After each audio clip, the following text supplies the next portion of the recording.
Most people think God created the world out of necessity or to prove his power. Baal HaSulam says they are completely backward. The question sounds simple at first. Why would an infinite, perfect creator bother making anything at all, especially something as fragile and insignificant as us? The Talmud records a striking teaching that the entire world was created for a single person, not for humanity in general, for one individual. Now, if you think about it logically, that seems absurd. A person is nothing compared to the vastness of creation. We're specks, so why would an infinite God go to such trouble for a speck? Most people respond to this puzzle in a familiar way. They say, God created the world and then abandoned it. He set it spinning like a top and walked away. Why? Because we're too lowly for him to care about. Our petty suffering doesn't matter to him. It's almost a comfort in a twisted way, at least it explains why he doesn't intervene. We're beneath his notice. This answer is everywhere in secular and even religious thinking. It's the default setting. But Baal HaSulam, the great Kabbalist from 20th century Jerusalem, says this entire picture is backwards. Not just a little wrong, fundamentally inverted. He starts with a simple challenge to this view. Think about a craftsman, a real carpenter or tailor. If he made something ugly or broken, we wouldn't blame the creation. We'd blame the maker. The flaw testifies to the skill of the worker. A bad garment reveals a bad tailor, not a bad piece of cloth. So here's the flip. If we assume God is perfect, and if you're going to talk about God at all, that's the only sensible starting point, then nothing imperfect can come from his hand. Not even our flaws, not even our evil inclinations. He created those too, which means we can't blame ourselves for our nature and then use that blame to explain why God abandoned us. That's circular reasoning dressed up as humility.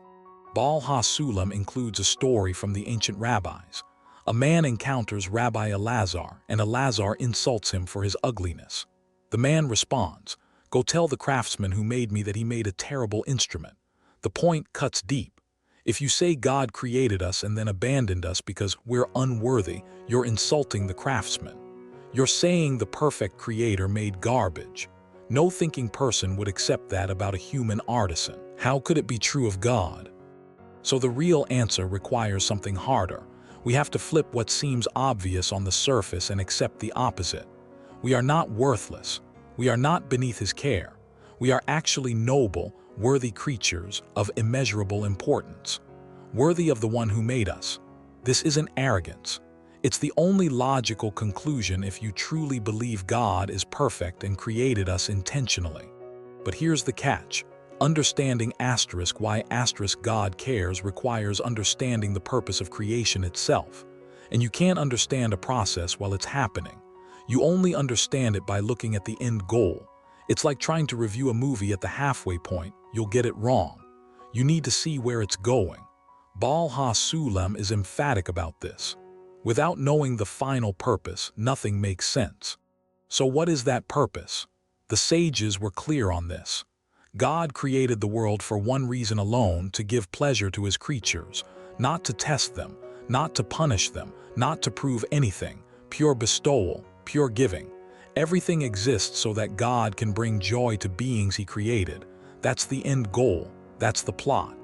But now we hit another problem. If God's intention was to give pleasure, he needed to create something in us that could receive that pleasure. You can't enjoy a gift you don't want.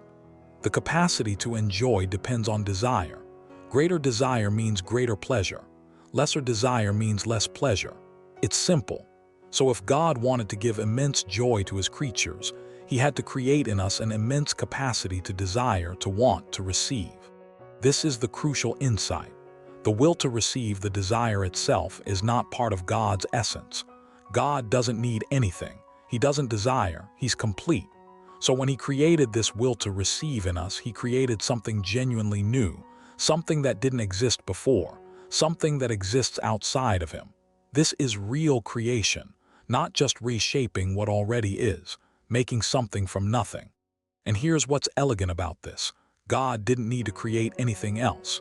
He didn't need to create the physical world or the laws of nature or time itself. All he needed was that one thing, the capacity in us to desire and receive. because from his essence he can give directly to that desire. The pleasure itself comes straight from his being. He doesn't need to remake it. It flows from what he already is eternally. So when you ask why God created the world, the answer isn't that he was lonely or bored or needed to prove something. He created it because he is the nature of absolute giving, and giving requires a receiver. We exist because an infinite being's deepest nature is to bestow, not out of duty, out of essence. This is why you matter, not because you earned it, because receiving joy is the entire point. And this reframes everything about your life. You're not an accident. You're not a cosmic mistake. You're not abandoned by an indifferent God. You're the exact thing God created existence to reach. Every atom of the universe was arranged so that you, a specific, individual being, could receive joy. The sages said the world was created for one person. That person is you. This teaching from Baal HaSulam opens a door to understanding yourself and your place in reality that most people never walk through. It's not mystical poetry. It's logical. It follows from taking God's perfection seriously. And it changes how you see every moment of your existence. If you're interested in understanding these ancient teachings as they were actually meant, not filtered through modern assumptions, but clear and grounded in logic, subscribe now. Each week we go deeper into authentic Kabbalah, exploring what it really says about the meaning of life, your inner nature, and why you exist. There's a new teaching waiting. Subscribe now. Every week we uncover what authentic Kabbalah actually teaches about your life's deepest questions.